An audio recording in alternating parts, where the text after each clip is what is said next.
Hey everybody, how's it going?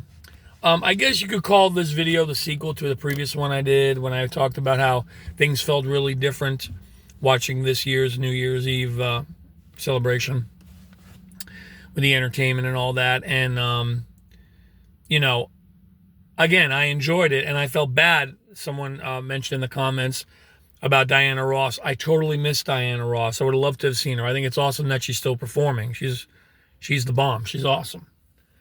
But just how the overall feeling of that celebration on TV felt off because the veil, and I couldn't even think of the words then, but now I've a better thought of it, and I actually replied to somebody's comment on it. The veil is lifting so much, or the veil is thinning so much now that you could see through things, you know. And again, it's not about being, it's not about any, it's not anything about a deception or like the could there be some deception going on in certain things we see? Absolutely. But it's not even about that. It's that all these images and all this stuff is falling away. And even with the performances or with this, with that, with, whatever, things are falling away. They really are falling away.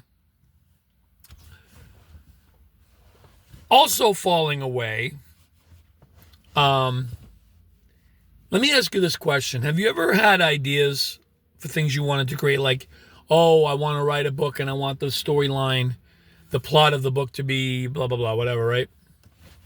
I got the perfect idea for a book. And, you think about the plot, you kind of write down some ideas, you brainstorm. And then you say, I'm going to write a book with that plot, that storyline in it. And time passes, you don't do it. We all procrastinate, let's face it. For whatever reason. Time passes and you don't write the book. But what's funny is, as time is passing while you're not writing the book, tell me if you've ever experienced this. You notice that you don't have the desire to write the book. Not so much because you feel like, oh, it's too late. First of all, that too late nonsense, stop that. One of my favorite sayings is, the person who says it's too late, many people who say it's too late usually say the same thing 20, 30, 40, 50 years later. So I want to hear it's too late. It's not even about being too late. It's about the feeling that you don't resonate with that idea anymore. That was a different version of you. Right? That was a different version of you. And you're like, you know what? I don't really, I still like the idea, but let somebody else write that because I really, it's not in me anymore to go down that rabbit hole with that storyline or with that plot because it's just, I don't feel it. I don't look at it the same as I used to. Again, not looking at it the same, right? I'm going to give you a perfect example. And I'm actually going to tell you one of my ideas. So feel free to take it if you want. I was going to write a book about a school where there's been a lot of illegal drug activity happening at the school, right? A lot of bad things are happening at this school, like a high school. A lot of bad things are happening at this school, not just with the students, but there are people that are infiltrating the school in some type of course, this is like a rough idea. I don't have the details, but basically infiltrating the school, doing harm to the students, but it's kind of like under the radar. Nobody really knows about it until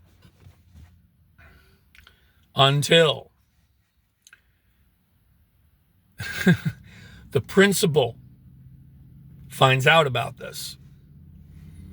And the principal, okay, hear me out.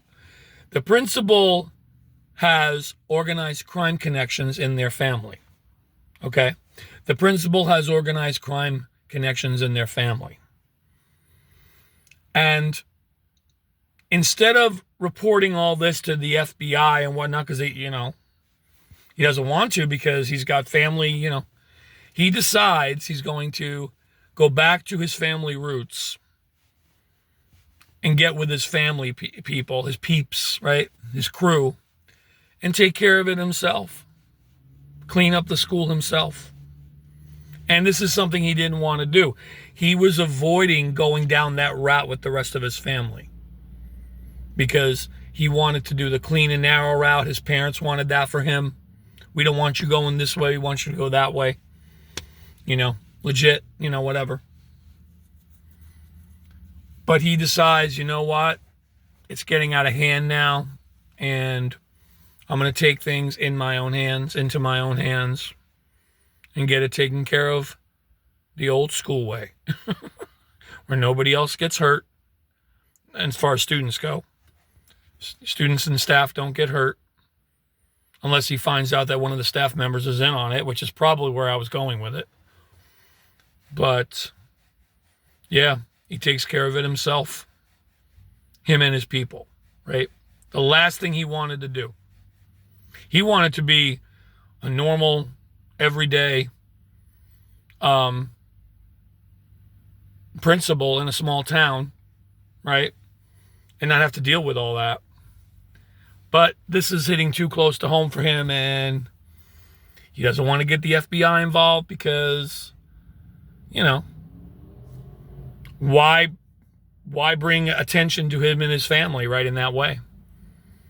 It sounds crazy, right? It's almost like two wrongs don't make a right. I understand that. But this is where my head was at back then. We're going back maybe 8 to 10 years ago. I had this thought, and I never wrote it. And you know what's funny? I'm glad I didn't write it. Oh, it could have been, the very few people I told this to were like, oh, that's a great idea, So I have no doubt it could have been successful, but I'm glad I never wrote it. And I guess the reason why I procrastinated was because I wasn't truly meant to write it, because who I am now doesn't resonate with that. I still think it could be a great story. I still like The Sopranos and The Godfather. I still watch that stuff, sure. But I'm okay with not writing it. Does that make sense? And the reason why I'm bringing that up is because I procrastinated and I never did it. Now, if I still had it in me, I would. Right? Matter of fact, I probably would have made it, oh, this is a new year, now's the time for me to get this out. But you know what? Who I've become now, who I've evolved into now, not that I'm saying I'm better than anybody. Believe me, it's not about that. It's just about the fact that I don't, let other people write that stuff, and I'll watch it, I'll read it. I'm not going to partake, because number one, my heart wouldn't be in it as much. The story wouldn't be as good as it could have been, probably. And I would feel like, you know what? I want to write other things. I'm not saying, again, it's not about being better or worse, because let's face it, you want to do, if you're in the position of this character I was telling you about, you want to do everything you can to protect the kids, to protect, the people you care about in your staff. Like you want, and if you had that ability and you had that connection to do that, you do it, right? To keep everybody safe and, free from harm and all that other stuff, with all the goings on and you're on your watch. No, that ain't happening, So it's not about that. It's just about, I just don't feel I could give enough to it like I would have. Obviously, I couldn't then, otherwise I would have wrote it. So I still wasn't there. But the reason why I'm bringing that up is when it comes to procrastination.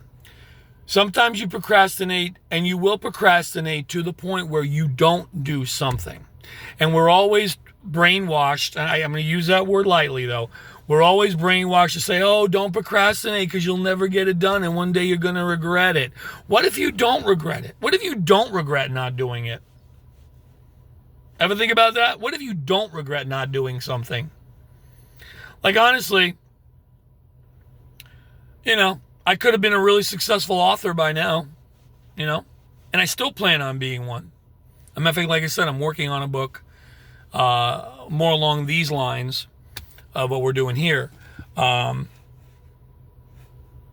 That's where I'm at right now. That's that I don't ever see that changing. That's where I am. You know, that feels like a calling. You know what I mean? Obviously. And I appreciate you guys who listen in and stuff and who watch. But yeah, sometimes the point I'm bringing out is sometimes your procrastination has wisdom. Joe Hudson said this. Abraham Hicks talked about it. If you're not lined up with something, it's not a good time to do it. It's not a good time to do it. And now, granted, sometimes there's things with deadlines, and that's another story. We'll get into that some other time. But the point I'm bringing out is sometimes your procrastination is not fear, or it's not laziness. I hate that word, lazy, when it's used in a judgmental way. You can use it in a playful way, but to use it as a judgmental thing, whether it's to yourself or to others, is not good.